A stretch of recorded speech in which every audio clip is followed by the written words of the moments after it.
All right, Ryan, thank you for joining us for another Facebook Friday. Yep. End of the month. It's been a wild and crazy month. Yeah, I think our industry as a whole, this is sort of the records. We keep hearing it. I see people on Facebook, record month for this, record month for that. And for for our sure. branch, record month. I mean, you guys are killing it. So it's Yeah, just been a really amazing time to kind of help people and just being involved in this business. It's crazy. yeah, it's been crazy, and I know that month end, like you said, is one of the most stressful days, and Right. especially in the summer, man. Like these months are of the most stressful days of the year, but Yeah. it's been all good. I guess before we jump into our topic today, that using our proceeds for a new purchase. Just real quick, has there been anything, I don't know of any real changes in the last week or so as far as financing goes? Is there anything that we should touch on that before we jump in? No, not really. I mean, the only thing that I did see is a couple of the HELOCs, so the equity line of credit loans. We call those the PMI buster. So typically what that would be is somebody that maybe doesn't want to put a full 20% down, but they also don't want to pay PMI. Yeah. Or maybe they're selling a house and they want to take the proceeds from that sale after they bought their new house and pay off this equity line. So they're left with one, normal mortgage on the first part, Yeah. without having to do contingency. I think we talked about that a few weeks ago. Those loans are sort of coming back now. So we've seen those, at one point they were going, all right, yeah, we'll only do an equity line to like 80% loan to value. Well, that's pointless because you're already doing 20% down anyways. Like, why? Yeah. So then they started to creep back into like 85%. So we've seen a couple lenders say that, hey, they'll do that only on purchase. They're not going to do it on, there's no refi activity or anything like that, but 85%. So it's encouraging, another option for people. That is good. Yeah. And so for people that don't understand, so if you pull the HELOC and you're using that for the down payment to not pay PMI, it's kind of like a credit card on your house. You can, pay as much towards that every month. And as you pay that down, your minimum monthly due changes based on the balance, correct? Sure. Yeah. Another cool thing too is like, let's say you sold, your departing residence. Now you got this boatload of cash and you pay off the equity line. Like maybe you only float it for a couple of months. Yeah. You don't have to close it. You keep it open. There's no payment due unless you actually have a balance on it, just like a credit card. And a year down the road, you're like, you know what, that bathroom is looking a little shabby. Let's remodel it. Well, if you don't have the resources and cash, you could go to the equity line and pull it from that if you wanted to. Yeah. No, they're great options. I'm glad that they're becoming easier to have and coming back. And for a lot of people, they make a lot of sense. And the interest on the HELOCs is way better than a credit card, right? Yeah, much more. And you can write it off too. Yep. Your credit card, you throw 10K on it. You're not writing anything off, but on an equity line, it gets right off the interest. For sure. And so I think that's probably a good segue into our topic for today on using the proceeds from selling a home and how to best use them, right? And that's case by case, but how to best use them on a purchase and a couple options that go with that. So the interest on the HELOC versus credit cards, I think is a good segue for that. Yeah, for sure. Yeah, so that's one, what we kind of wanted to do on this one is I'm going to actually use a live scenario. This is somebody that we have recently brought in to the office to do this.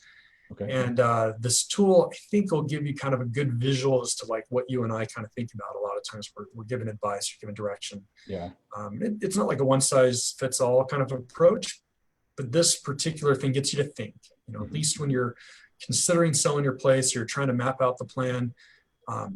If you can take anything away is maybe use this example as something to kind of provoke thought and see if it's something that fits for you or somebody that But this is literally what I do almost all day long is run scenarios like this and get creative with really debt management for clients. And so I was really looking forward to kind of sharing a screen and showing you guys a little bit kind of behind the curtain for Oz. I can show you what goes on here. So yeah.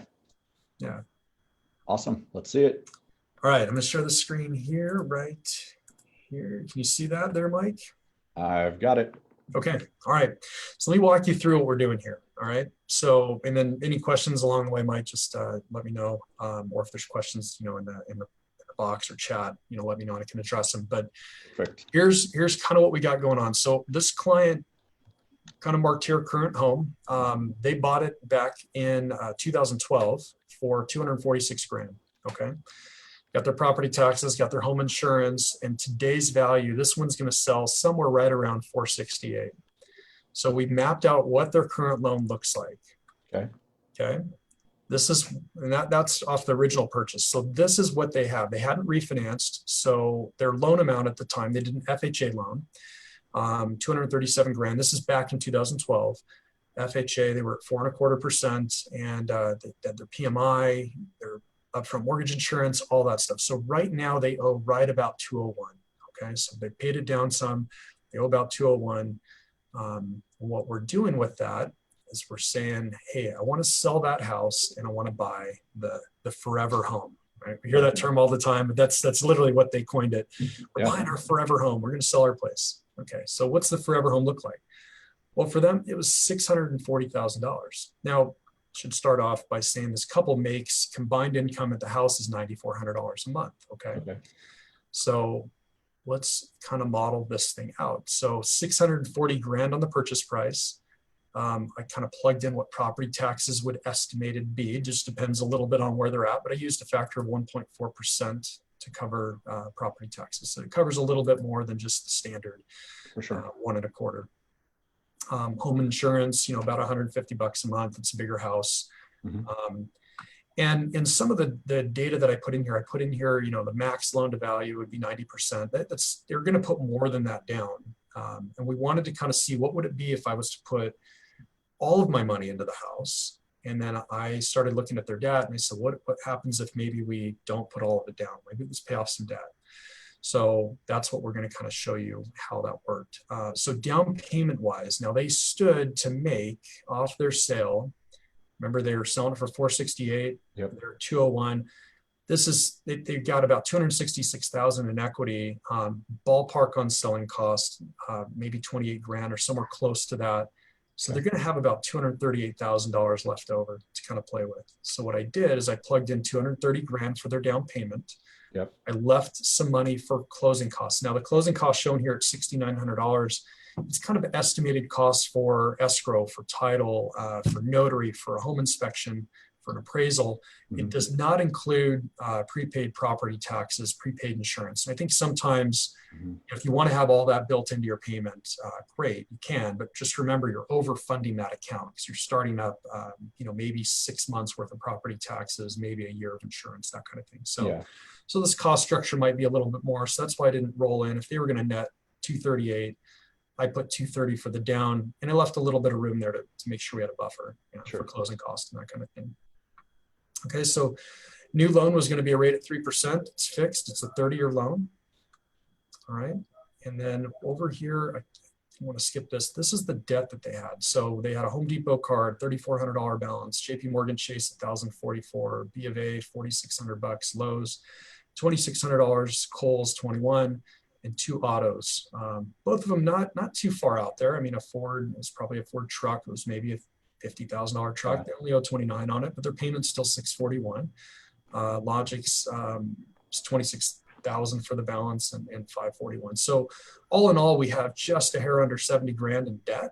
And we have $1,500 going out the window to cover those minimum. Remember, that's minimum payments here on all this stuff. It's not throwing extra chunks out.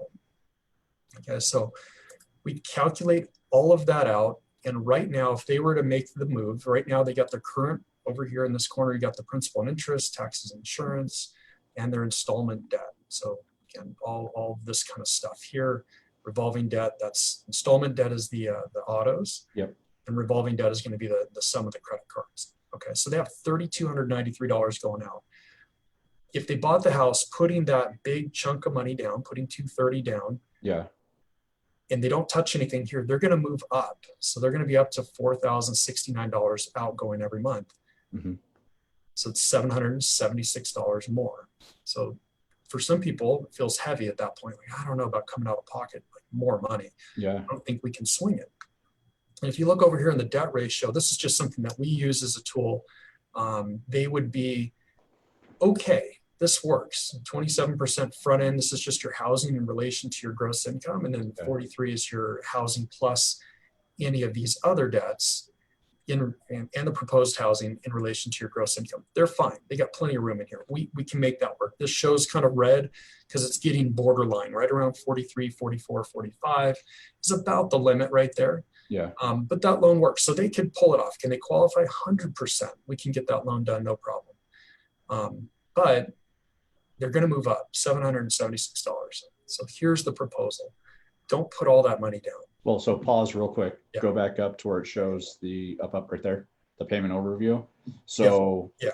just pointing this out, the principal and interest of, the 1356 and their taxes and insurance. So we're at $1,1700, right? Right. And then now look at their debt payments with their credit cards and cards. Dude, their housing and their other expenses are just under $1,600. Like that's pretty crazy to me. Like, yeah, so you got principal and interest only moving up a little bit here. Your big step up, and a lot of people forget this, is when you bought a house way back when for, in this case, what did they buy it for? They bought it for $246. Yeah. So they bought it for $246. So their insurance and their property taxes are set way lower. When you're buying a house now at $640, you're stepping up quite a bit. Yeah. In just that arena only. It's not just the principal and interest. And I think sometimes if you go on Zillow just to start, for example, or Redfin or Realtor.com or any of those sites, and you start just kind of looking at houses, you're like, oh my gosh, that one looks cool. It always will tell you, hey, what's your proposed payment? And it gives a quick number like this. Yeah. Because it's assuming you're putting a huge down payment, and it's not giving you all the other numbers here, property taxes and insurance. But this is where you have to kind of focus on it, because look, that's a big step up right there. It's one of the reasons why they're going to spend now $776 more to do this. But again, they can. Maybe they're making more money today than they were back in 2012, more than likely. So 776, maybe it works, maybe it doesn't. For sure. But we see more opportunities. So what we wanted to do is literally pay everything off. So we're selecting everything here, and we're going to pay it all off. And then what we're going to do is we're going to apply not this full amount. We're going to apply to get them to neutral so that they're not spending any more money than they are today. Okay. But we're going to send that difference to the principal balance on the mortgage. Okay. The idea behind this kind of follows the Ramsey approach, where Dave Ramsey doesn't like any of this stuff, right? He doesn't like a mortgage either. What's that? He says there's no good debt. There's no good debt, right? And so I agree and subscribe to the majority of that. I do feel like a mortgage is still an okay debt, but he says to keep your primary mortgage. Yeah. Like that's the very last thing to go, and that's even after funding your retirements and paying for your kids' college. Right. Like when you just have nothing else left to pay for, he says, then okay, go ahead and pay off your house. Yeah. So that's really this approach, this mindset's going to follow that same subscription of thought, right? Like, hey, let's take the opportunity. We have a gift right now. We bought at the right time. We have a bunch of equity. Yep. We can reset. We can hit the reset button. It's a rare opportunity that people, unless you had an inheritance or a windfall of money. Yeah. When is the next time that you're going to have, $238,000 to kind of play with? It's not very common, right? So we want to make sure we do the right thing with it. And number one thing, people are scared to death of big debt. They don't want that big mortgage. They're like, oh my God, that payment's going to be so high. They see $776 a month on their numbers, and they calculate it, and they're like, that's so much more. And guess what? That house is bigger, and my utility cost is going up. And so it's not just $776, right? Yeah. More costs there, and it can be pretty scary. So it causes people either to not do it at all, and then they never make a move like this, and they kind of forego that forever home, or they do it and they do it wrong, and they send all that extra money to the principal balance, which doesn't put as much of a dent. And I'll show you that here in a second. So let's select everything here to pay off. We're going to put less money down on the mortgage and see what happens. So now look at what we got. Okay, so we just shifted things. Their total outgoing was $32.93. Yep. Total outgoing now is $27.92. So we went down. All right. Yep. So we're saving now $501. Well, what are we going to do here? We're going to apply it to the principal. We're going to take all of this extra savings here. We're going to send about $1,200 extra principal. Mm-hmm. We're going to pay that house off now. in 14 years, 8 months, even though it's a Now, 30-year fix. Remember, we chose yeah, a 30-year to start with.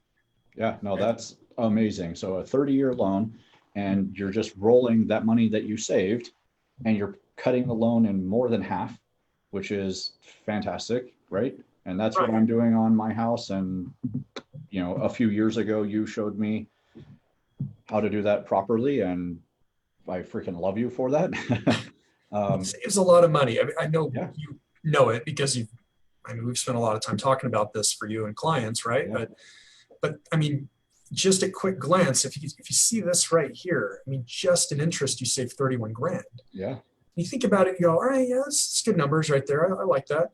No, like, let's really look at it. $31,000 worth of interest. That's money that you would have to go out and earn. So to get 31 grand, yeah. just extra, you got to go out and earn like 50, because remember Taxes. taxes and everything else, right? We're talking real, like, net after tax, post-tax money. Yeah. $31,000 in savings is huge.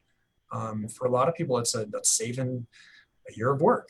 Mhm. But in this scenario, to be able to pay your house off in 14 years, 8 months is gigantic. So now you got this great house, it's paid, but look what you also paid. You paid your cars. You don't Yeah. have the credit card debt anymore, right? So our outgoing then in 14 years shifts. Instead of having $2,700 a month going out, Yeah. we're only going to have like property taxes and insurance going out. So Yep. all of that other stuff is gone. We're going to save this 1896. So we're going to have maybe be under $900 a month plus utilities. We don't want to overlook the fact that there's still going to be utility costs. For sure. Reality is, where are you going to live in a house like that? In the Antelope Valley, 640 grand gets you something pretty decent, right? Yeah. It's not like it's a Crackerbock house. This is a nice place. Yeah. So when we showed this client this option, first off, we were talking to the wife, and she's like, done, 100%. That's what we're doing. Yep. Game over. Let's go. She went back to her husband. He's like, no. I don't want to put all that money down. Like, my truck will be paid off in 4 years. He's like looking at it like we're paying interest on all this stuff. You have to see it. You have to map it out like this. You can see it in real time and look at it over the course. Yeah. You're not paying now. Sometimes it's like, oh, I'm taking my truck payment, I'm throwing it in there, I'm going to pay interest for 30 years on. No, we're not. We're going to pay this thing off in 14 years. Yeah. And yeah, that chunk of money, it's stretched out over a little bit of time. Maybe it's paid off in 3, maybe it's paid off in 4 years. But remember, you're dealing with, in this case, this was a 3% fixed rate. It's a 30-year fixed, 3% interest. Yep. You have somebody that's making $9,400 a year. They're writing off interest on this thing.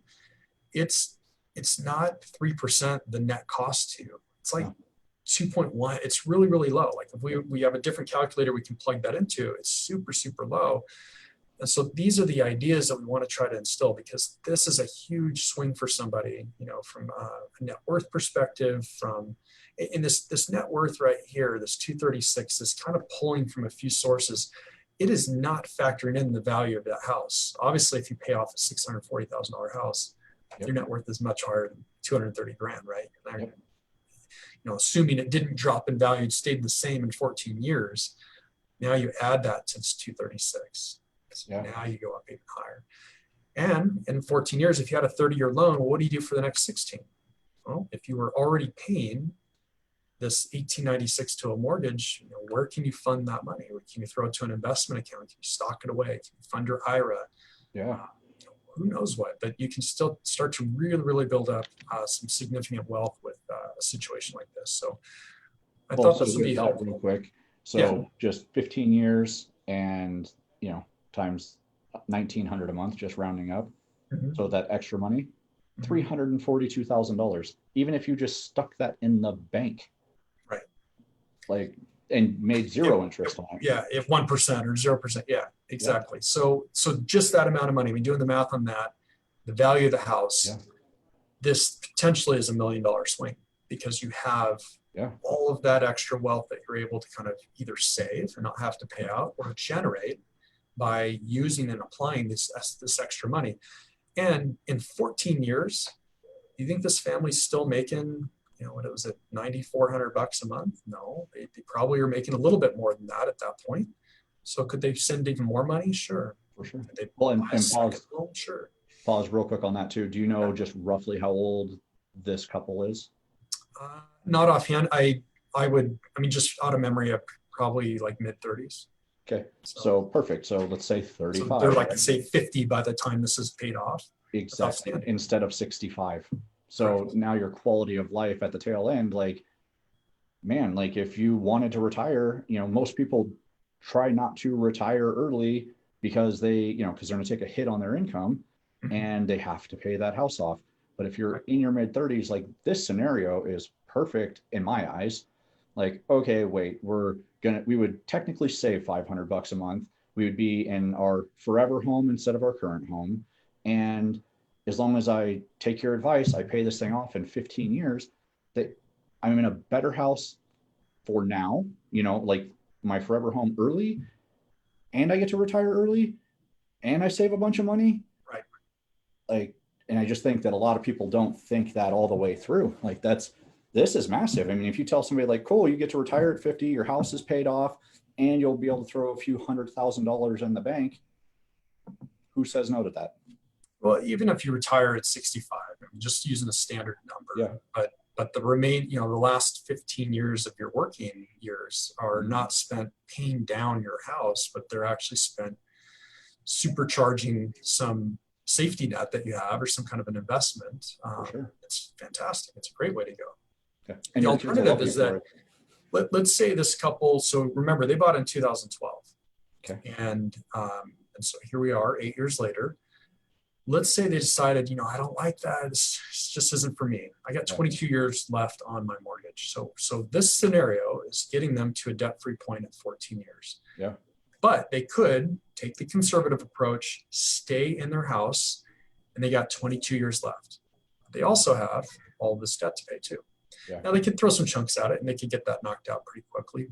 But even at just bare minimums, at the 22-year mark, now they've got that house paid for, which is fantastic. That's not a bad way to go.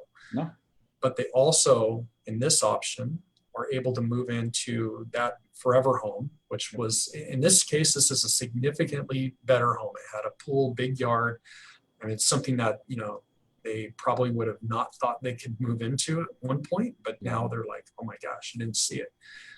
And have that thing paid off. So for 14 years, you get to enjoy the pool and the nice house and everything else that goes with it. So it's a quality of life shift. But yeah, and again, it may not be for everybody. Everybody has a little bit of a different, financial compass that they want to follow. This particular one, given their age, given what they were looking to do and what they were kind of describing to me, was we can afford, and this is how they came in. We can afford X, and I think they kind of mentioned maybe like $800 to $1,000 more a month because their earnings had increased. So they had that mindset like, hey, we can spend a little bit extra money. Great, no problem. I get you approved. We're good. What if I show you something different and we shift it? What does it look like here? And that was something that they were like, oh, I didn't see that. I didn't think about that. Yeah. Because I think sometimes too, there's another myth that happens, not always, but some people think when I sell a house, I got to move all that money into another house. And if I don't, I'm going to pay Uncle Sam a boatload of cash. Yeah. And is that true? No. Nope. No, it could be. If it's an investment property, maybe. Maybe you do a 1031 exchange, or there's some other options there for you. However, if it's your primary, go for it. Sell it. You want to put it in your pocket and you think the market's crashing in 6 months, go for it. Yeah. You want to put it into something like this, you want to pay off debt, you absolutely can. And they're not going to tap you for any kind of capital gains or anything like that. Remember, you have 250 grand per person. So if you're married, $500,000 to realize above and beyond your acquisition cost, minus your selling cost, before you have to pay any taxes on that money. So essentially on that deal, because they bought that house, what was it, 240 something? Yeah. Yeah, 246. I mean, think about it. They could sell that place if they were selling it for, let's call it like $800,000. They would hardly pay any capital gains on it because after selling costs and everything, they're only going to net, they'll be pretty close to. Because they look at acquisition. Yeah. So they have a lot of room. So yeah, just something to kind of think about. But again, I think this, and look at what happened to their debt ratio. They were sitting here close to like, a little over 43%. Yeah. Or 30, doing something like this. So, kind of a big difference here. And they still got a lot of equity, like out of the gate. I mean, they were still able to roll quite a bit down They're not paying PMI. They're at 70% LTV. I mean, they got a great opportunity to, this is a nice way to set that up. For sure. Awesome. Well, thank you for Yeah, hopefully that helps. doing that example for us. And yeah, like you said, I think it'll help a lot of people realize that, and maybe reconsider any plans, that they thought they would have to have in order to move forward. Yeah, it's such a great financial move, to do it that way, to pay off your other debts.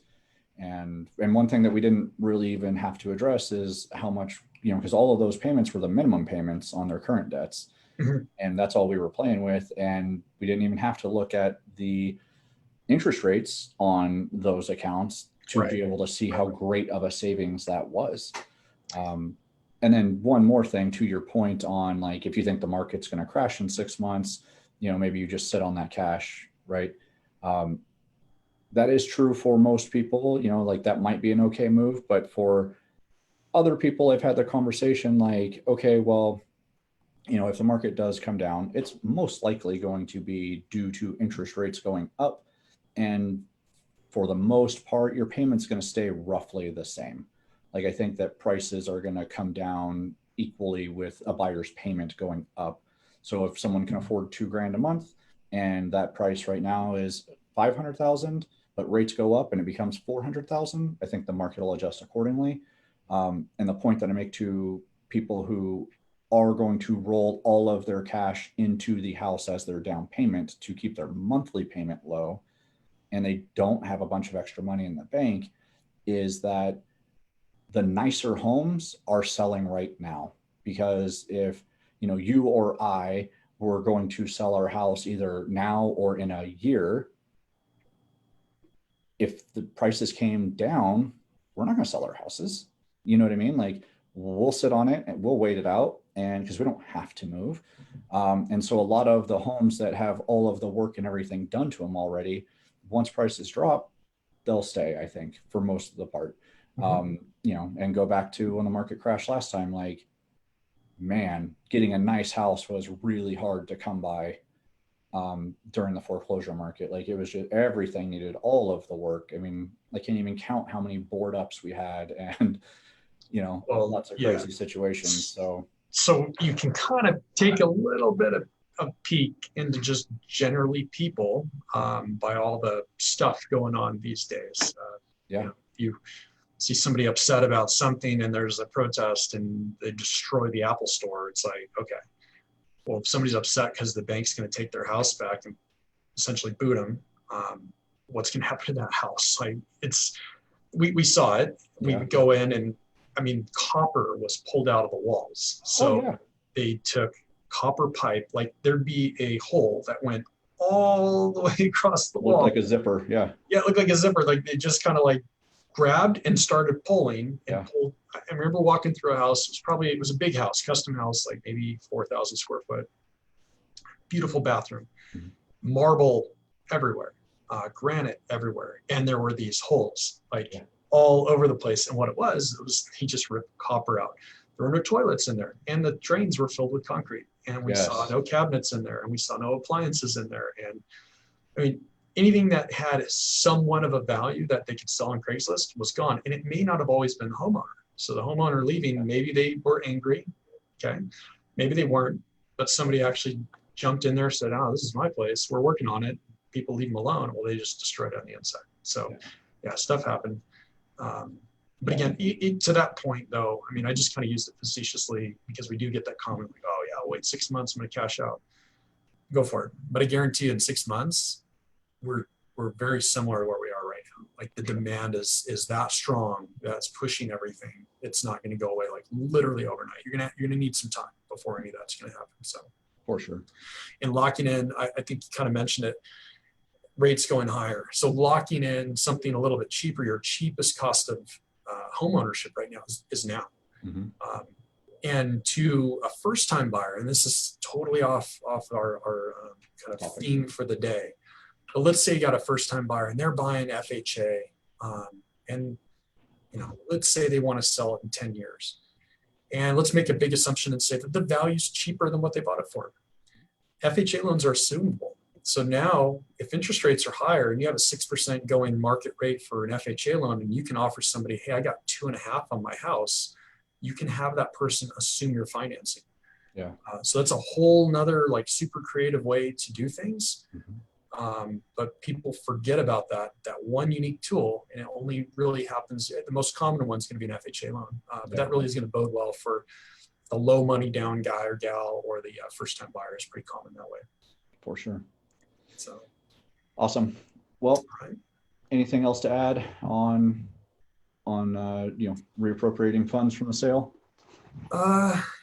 No, I think that's one idea, and I've worked with financial planners and built out similar kind of approaches to where somebody's trying to maybe fund a retirement account or something different, maybe their kids' college funds. So you just kind of take this one example and say, all right, before I put all that money down, let me just explore options, like figure out what works for you, what's important for you based off your season of life, and then explore that. And when you see the numbers, you'll either know if it is a good fit for you or not. But we've seen it where I had a guy that had a lot of money to put down, like he could easily put 50% down on his house. And he did a 5% down conventional loan, paying PMI. And people are like, what? Are you crazy? That's a waste of money. It's such a waste. Pay PMI, hate PMI. It's such, this guy's making way more money in the markets. So he shifted all of that capital. And he's probably almost 30% up on his money. And guess how much the PMI cost him? Like $150 a month. He was laughing about it. He's like, I see it. It's piece of cake, easy.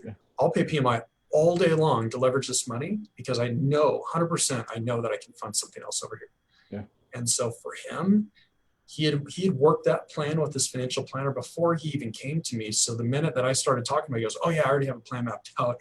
And we were like kindred spirits. I'm going, oh, this is good. High five. You see it. I love this. Yeah, let me show you how it works. And anything your financial planner wants to see, I'll map it out for you. He's like, great. So, he had the vision. And when you get that vision, he was super excited about making the move because he saw the opportunity and he was like, I can't believe I can even do this right now. I can borrow money this cheap for a long period of time fixed, and I can really take some risk and gamble in other markets. And he had a lot of confidence in it. So that was a whole nother approach. Yeah. That's awesome, man. I love, like you said, kindred spirit, you see it happen and it's like, yes, I get it. Yeah. Well, I was getting ready to explain that, well, you might want to consider this or that. He's like, no, I already know what I want to do. And the minute he started describing it, I'm like, oh my God, it's perfect. Yeah. Who's your financial planner? Because he did a good job teaching you how to do this. So that worked out well. Awesome. All right, bud. Well, thank you. And if you guys have any questions about the model, the example that we showed, obviously reach out to one of us and we will help explain that. Or if you are looking to make a move yourself and just want to see how that would, affect you, again, just reach out. We will help you guys. And hit us up with any questions that you have. And we will see you guys again next week. Perfect. All right. Thanks, guys. Take care. Thanks.